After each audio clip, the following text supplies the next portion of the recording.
Hey everybody, welcome back to Franchise Fridays on the Unemployable podcast with Jeff Dudan. And today, a very special treat. John Harrelson, the Chief Legal Officer of Homefront Brands, joins us to share his view of franchising. Welcome, John. Well, thanks, Jeff. I appreciate you having me out. Yeah, very exciting, very exciting. So let's start with a quick introduction. Share your background with us. Sure. So I've been in franchising for maybe 25 plus years. I started out a long time ago at Taco Bell. And actually, it's a funny story. It's where I decided to be a franchise lawyer. So in the drive-through? No. No, I was just sitting in my cube one day. I'd been there maybe for about a year, and I was working on, doing some stuff on the Taco Bell Express brand. And I just kind of sat there and I said, I kind of like this. I'm working with franchisees, I'm working with a business, and I think this is what I want to do for the rest of my life. And it's one of those iconic things in your life. You're just like, I remember that exact moment where I just sat there and said, I'm going to be a franchise lawyer.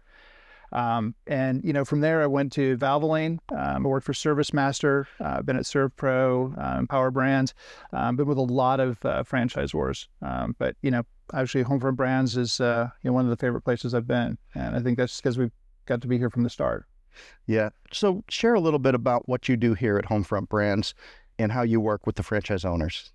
Sure. So probably the most important thing I do is put together the franchise disclosure document, which is what we use to sell franchises. And in terms of working with franchisees, mostly what I do is help them work through problems, right? So sometimes we'll get a call and say, hey, I need to hire some subcontractors. And we're like, yeah, we have a form contract that you can use. Probably need to check with your local laws. But we have those kinds of things. Sometimes people will just call up and say, hey, I've got this going on in the field. How do I handle this situation? And we'll give them some general advice on, it's like, hey, in the past, I've done this, so it's a lot of, working with them, helping them to, make sure that they're doing the right thing. Sometimes it'll just be customer issues, little things like that. Sometimes it's contract questions. But, it's one of the things I most enjoy about it is you get to go along on this journey with the franchisees, right? From where they start to them building a successful business, and you're kind of a part of that. And that's probably the thing I most enjoy about it is, just getting to see them, be successful, see them, go through the challenges and kind of help them through. Lawyers get involved when you have a challenge or an issue, and lawyers also get involved when things are going great and you're expanding and you're growing. So what is one of the absolute most favorite things that you like working with franchise owners on? I think more than anything else, it's really just being there, day to day, and helping them work through issues. It's one of those things where you kind of, you build a friendship almost. And it's not really, I think it isn't like it just happens like, somebody calls up and, and you just have this transactional relationship. You talk to people, you get to know their families, their kids. It's one of the things I love most about franchising, right? Is like, there's a real community within, between the franchisor and the franchisee. It's, we're both focused on the same thing. And it's people just like, well, hey, they feel free to, call and talk when we've got issues, and, they know that you're there to help them. Right. And it's helping them out, I think, that I enjoy the most.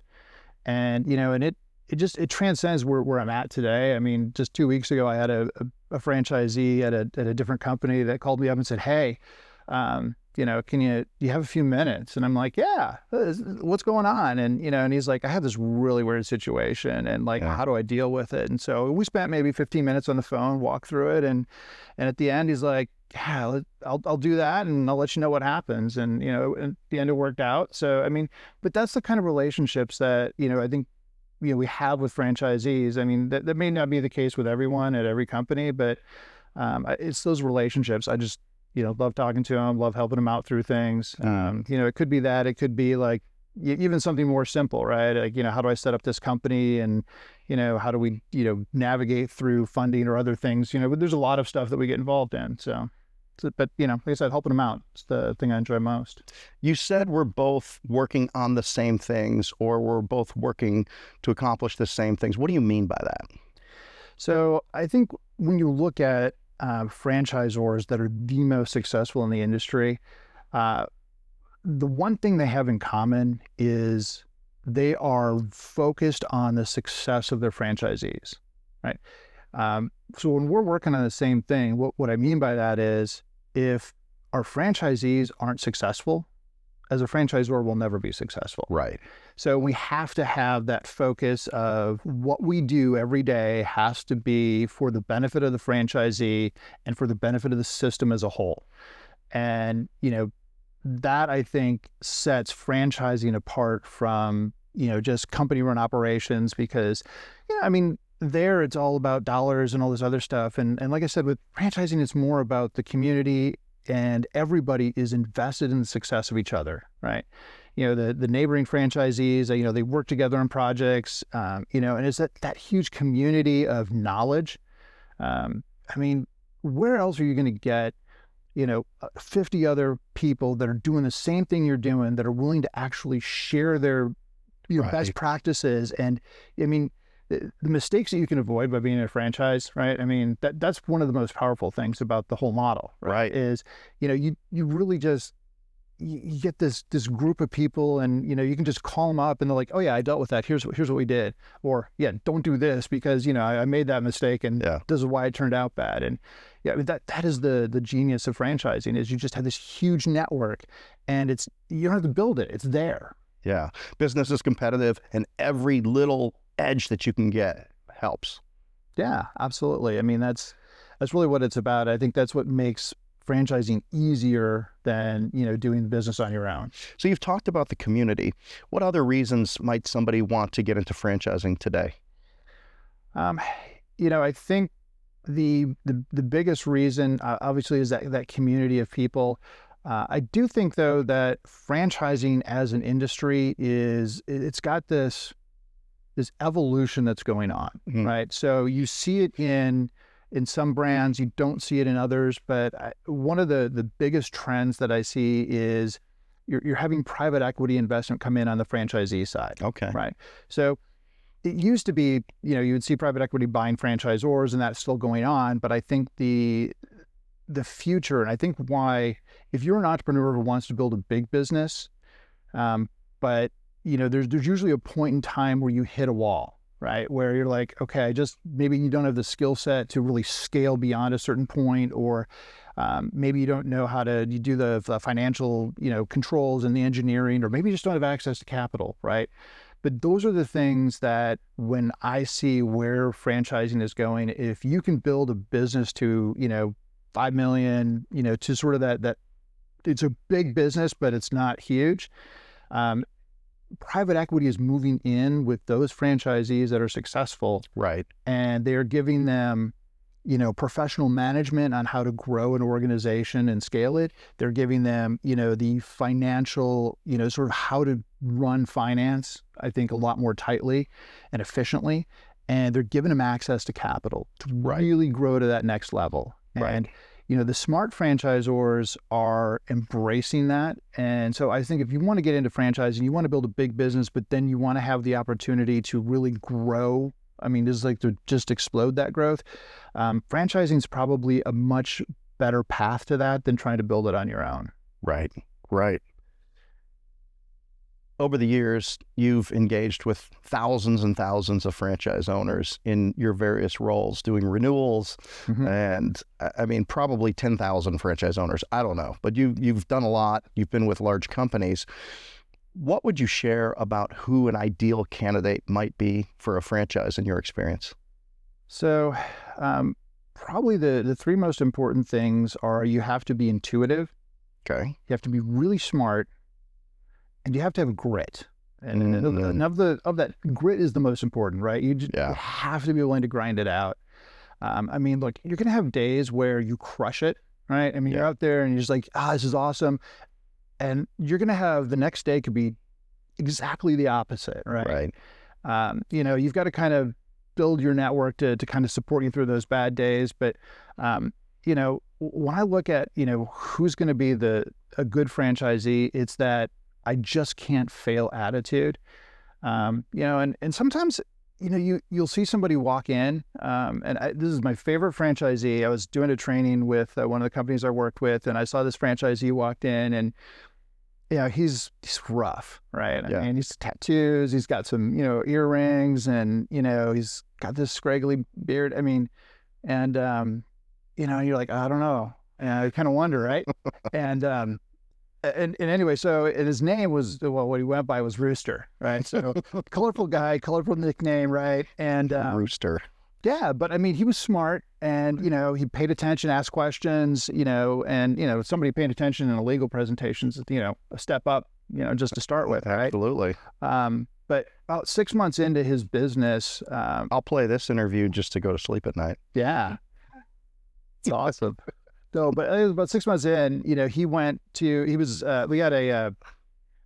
the wife of our CEO of our parent company said, "Hey, I need somebody to come, do a home inspection." And, because they were buying a place for their daughter to go to college. Right. And it was his territory. So we sent him out, and we're like, well, hopefully, the look doesn't scare her off. Right. And, after the inspection, we got a note back from, the owner's wife, and he's like, man, Rooster was awesome.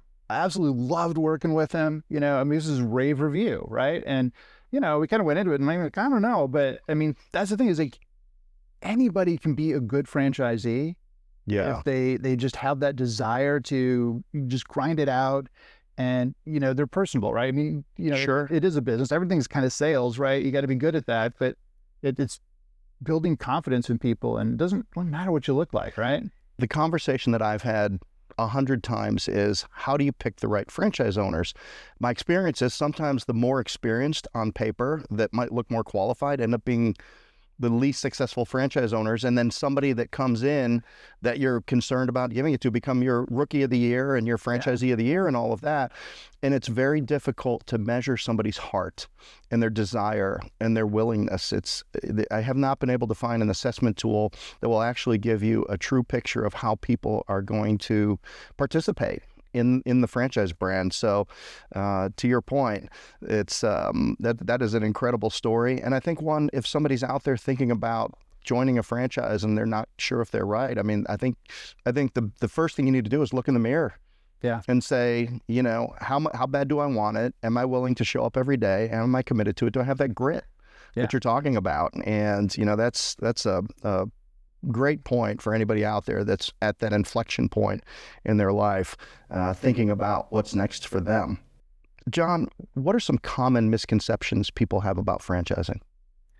Yeah, I think probably the biggest misconception they have is that franchising is easy, right? That you can just buy a franchise, you can sit back, and money just rolls in, right? I mean, look, really good franchisees make it look easy. Right? Sure. Yeah, I mean, they're like, they've been working it for a lot of years, and they're doing well, right? And a lot of people skip ahead to that point and think that when I buy a franchise, that's where I'll be.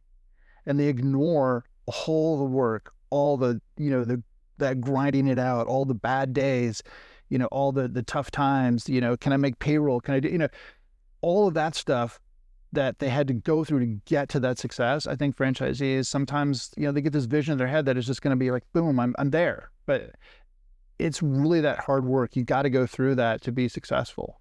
I mean, it's true of any business, right? But I think with franchising, people kind of get this confidence that, I've got the system and it's fine. And that's the advantage, right? I mean, you're much more likely to be successful because you have that support behind you. But you can't forget that it's still a lot of work. And is that the main mindset shift that people need to make to be successful in a franchise? Yeah, I mean, I think it's that, but also realizing that you have this group of people behind you that you can phone them and get advice. You can figure out how it is they became successful. You have this mentor group, right? And realizing that you can't just do it on your own, and that you need to leverage that network.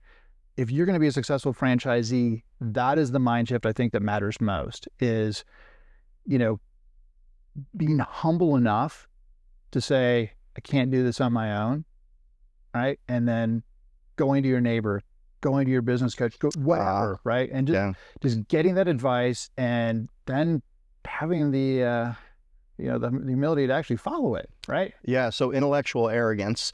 I've had this big career. I know how to do everything. And not only am I going to do it myself, I'm going to tell everybody else how to do it when I don't know how to do it myself, versus intellectual humility, intellectual curiosity. Like, how is this best done? Who do I need to be, and how do I need to operate to achieve the greatest success that I can? And how can I maybe help others inside of that? I think that collaboration piece is so important. There is a direct correlation between a franchise owner's success and their level of engagement in the systems, in the meetings, and with their peers. It is a one-to-one relationship. People that are struggling or near the bottom, they aren't engaged with anybody or anything.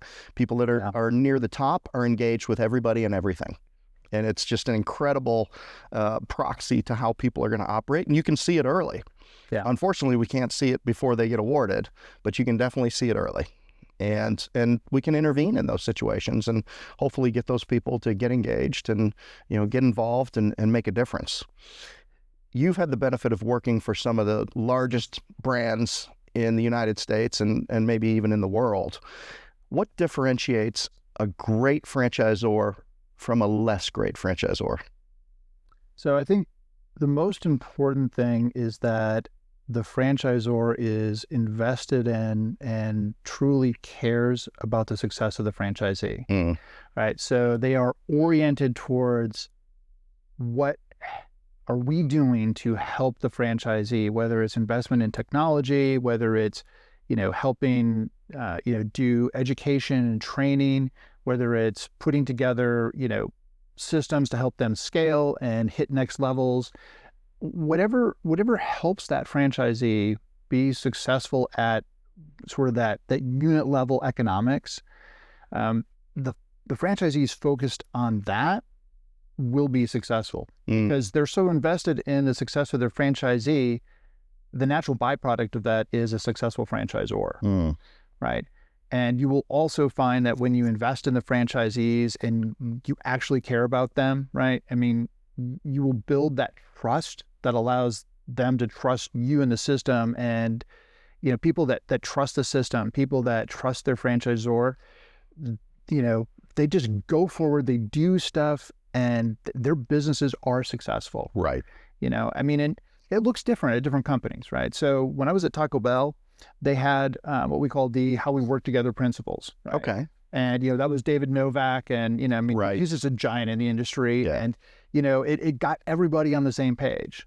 At ServiceMaster, very different. It was servant leadership and honor God in all we do.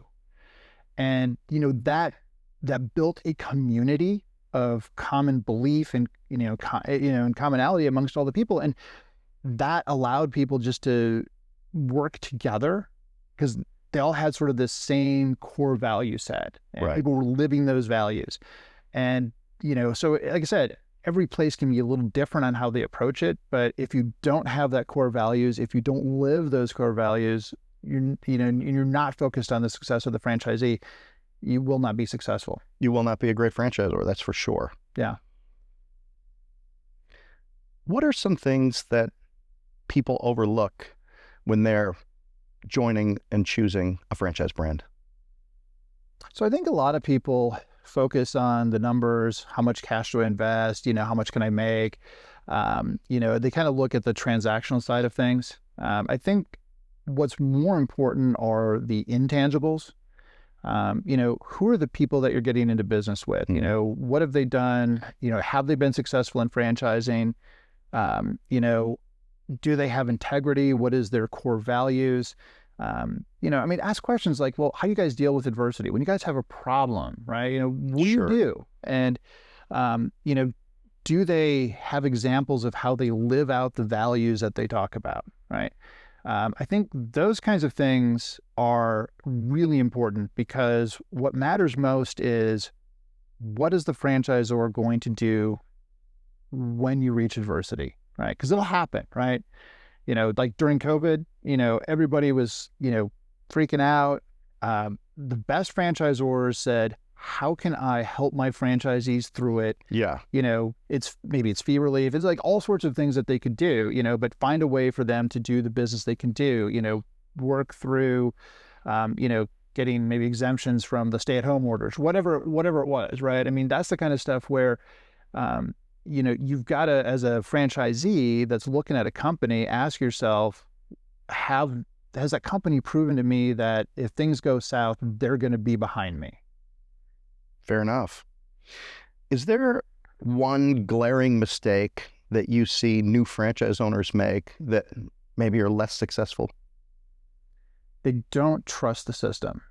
Got it. And I think that genius attacks. Yes. We call them genius attacks at Homefront Brands. Yeah. I mean, and what it is they sort of like, well, I think I can do it better.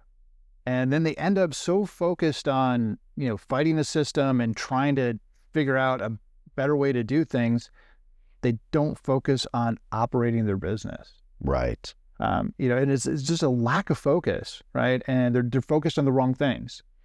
And like I said, I mean, the ones that are successful, right? They trust the system, they follow it, and I mean, look, you make tweaks, right? I mean, I get that, but you can't re-engineer the whole thing. You can't think that you know better. Right. You don't, when you color outside the lines, generally you're going to get problems. And invariably, people who, do have issues, that's the main cause. Yeah. Again, you've been at Service Master, Serve Pro, Taco Bell, Valvoline. What's one thing about Homefront Brands that most people don't know, but maybe they should? So I think the origin of a lot of what we do here comes from football. Okay. Right? And I say that, I mean, look, there's a lot of coaching that goes on, right? I mean, that's one of the things we focus on here is coaching our franchisees. And I think a lot of that, comes from, the leadership's, history in working in sports and how that translates into business. And I think, sort of understanding that, that sometimes you need a halftime, just make some adjustments. Right. Yeah. Got to make some adjustments. And, I think that sort of culture of sort of how you build a true team and how you train them and how you get them to work together to be successful, I think that is a little bit of the magic of how we do things here. And I think if you understand it, it's a lot easier, because sometimes you're kind of like, well, why are they doing this? And, why are they talking about it in this way? And I think if you understand that, you might have a better understanding of, sort of the origin of sort of where all that comes from. That's fascinating to me, John. I haven't got that feedback from you before. But look, business athletes, right? Mm-hmm. Drafting the best athlete on the field and finding a way to utilize their talents. Making sure that everybody understands the game plan, that there's only one football, and that everybody has to do their job. Yeah, I like it. I think I'm going to adopt a little more of that. Yeah.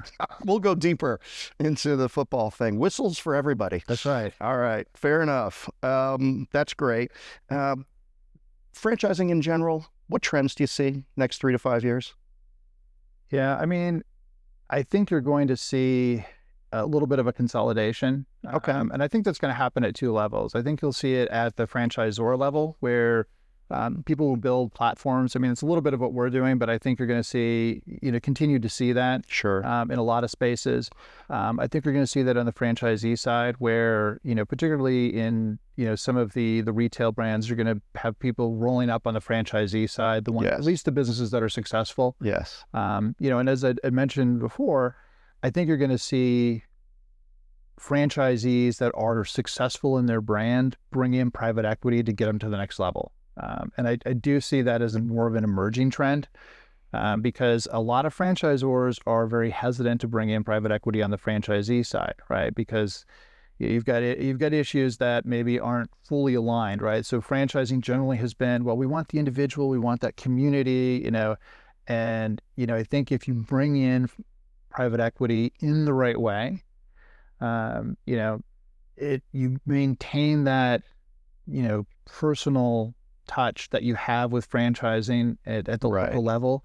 but you bring in this sort of professional management, right? The way to, truly, work the financials of a business, and then you have this access to capital to help them grow. And I think, the franchisors that do it right, they're going to do so much for those franchisees. They will hit a business size they never could have imagined.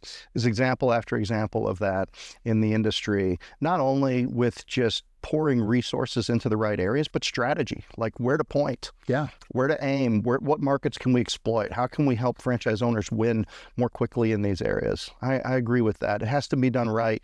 And I do believe that the cultural aspect of it, making sure that the company has identity, who they are, and that identity remains the same to the extent that it's positive, and that anything that might be toxic, is overcome. So, there's businesses, I like to say business is people and math, right? And the people piece is probably the art, and the math is probably the science. But they have to work together. Yeah, absolutely. Awesome. All right. We're heading towards the barn. We're tugging on the reins, John. We're turning this pony towards the barn here. Last question for you. If someone out there is listening and they're on the fence about franchising, what's the one question they should ask themselves? Do you trust who you're going into business with? Wow. Okay. Fair enough. We'll leave it right there. John Harrelson, thank you so much. This was an incredible interview. Great. Thank you. Great. Hey, everybody. Thanks for listening. Franchise Fridays on the Unemployable podcast with Jeff Dudan. We've been here with John Harrelson, Chief Legal Officer of Homefront Brands. Thanks for listening. Go down to the show notes if you want to learn more to homefrontbrands.com, and click on the link for my book, Discernment, The Business Athlete's Regimen for Great Life Through Better Decisions, to help you through this inflection point in your life. We'll see you next time.